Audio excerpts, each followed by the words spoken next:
Unilever has a simple, clear purpose: to make sustainable living commonplace. The best long-term way for our business to grow. Our purpose and operational expertise will help to realize our vision of accelerating growth, reducing our environmental footprint, and creating our positive social impact. We're ambitious, but consistent with changing consumer attitudes and expectations. We are Unilever.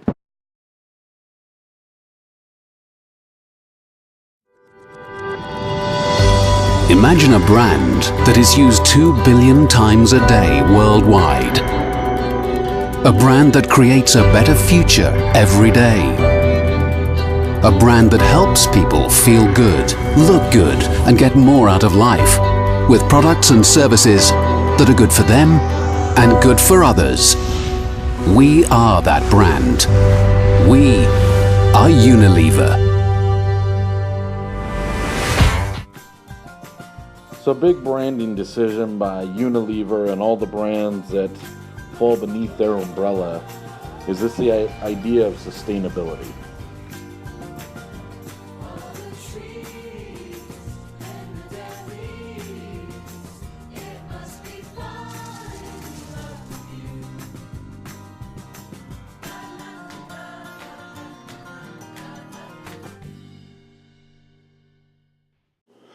As you can see, Unilever has many different brands, from food to personal hygiene to cleaning brands. And you can see on the left here, they've 210 disposals since 1995, and to the right are some of their 250 acquisitions, some of the names that you're probably familiar with: Ben & Jerry's, Knorr, Hellmann's, just to name a few.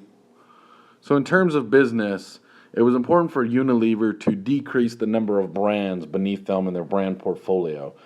They went from 1,600 to approximately 400 brands, where they felt these had the most sales, most growth prospect in their portfolio. As part of the process to decrease the number of brands, Unilever on a global level evaluated 3 criteria. The fit with corporate strategy, meaning do the product markets in which the brand participates fit with the strategic direction of the firm? Media weight. Does the brand have enough scale in the local market to achieve critical mass, and is the brand one of the market leaders? Brands that tend to be too small, don't have enough media retail presence, may not be worthwhile keeping around in the portfolio. So part of Unilever's success was their attempt to leverage their top brands.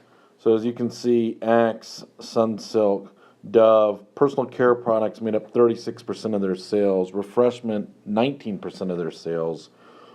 Food brands such as Knorr, Hellmann, Flora were 27% of their sales, and home care was 18% of their sales. By leveraging the top brands, they no longer had to have brand overlap.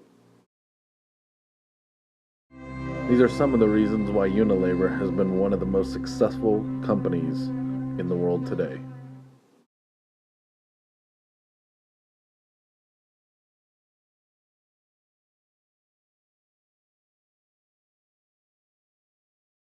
Now we'll discuss Ford versus BMW and how different branding strategies have worked for both companies. So Ford has several sub-brands, starting with cars such as the Focus, the Fusion, the Mustang, then going into their crossovers, the Ford Edge, the Ford Flex, some of the SUVs you might be familiar with: Ford Escape, Ford Explorer, Ford Expedition, and then moving into some of their trucks such as the Ford F-150, the Ford Ranger, and the Ford F-250. So these are just some of the sub-brands within Ford in which we identify as the consumer models of cars to which fit our personal needs. Here's a commercial for the new Ford Mustang, which is the top-selling sub-brand for Ford. When I discovered the wonder of easier to see. There ain't no other but the one I love. Won't you come deliver me? That's how it starts. That's how it starts. That's how it starts.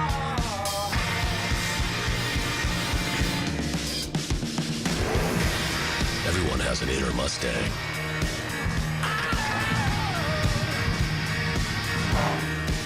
Unleash yours. The new 2013 Mustang. So as you can see, the Ford Mustang continues to be the most popular sub-brand for Ford because it resonates with a lot of consumers. It wouldn't have made sense for the Ford brand to introduce another sports car that would rival the Mustang, but also cause competition and overlap within the brands themselves. Now, one problematic branding strategy for Ford is that there is some overlap within certain models, such as the Ford Flex to the Ford Explorer to the Ford Edge to the Ford Expedition. There's a lot of overlap within their SUV market, which can cause confusion for the brand, but also cause sub-brands to wash out themselves, decreasing sales of each sub-brand. Can you keep your eyes on Gigi? How about in the first ever BMW M2?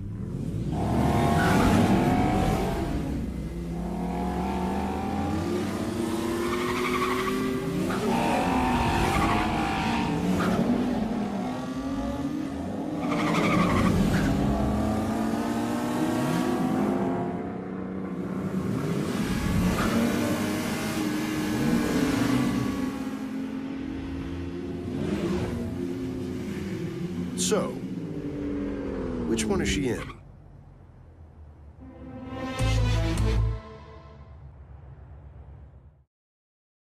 So BMW follows a linear brand strategy, and you saw in the commercial, there was a new M2 2 Series that they've come up with. So for consumers, there's sub-brands, also known as the models of the cars. So you have the 2 Series, the 3 Series, the 4 Series, the 5 Series, the 6 and the 7 Series models. And within the 2, 3, 4, 5, and 6s, you have the M versions, which is the high-performance version of the car for BMW. BMW has branded itself as the ultimate driving machine.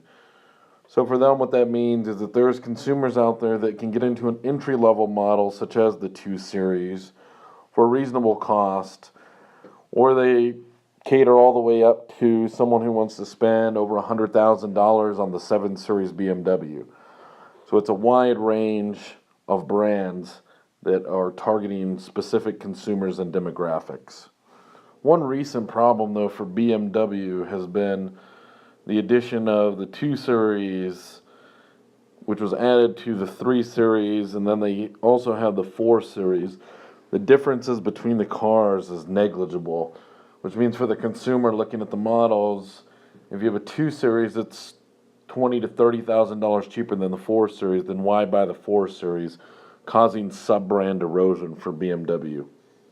So in comparing the two brands, BMW really has the advantage with the brand of the ultimate driving machine, because that is a focus throughout all of their cars.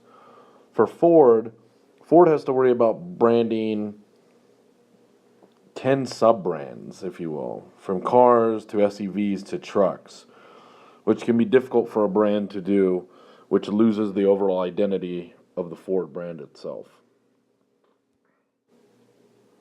I'm Scott Bernhardt. Thank you for your time.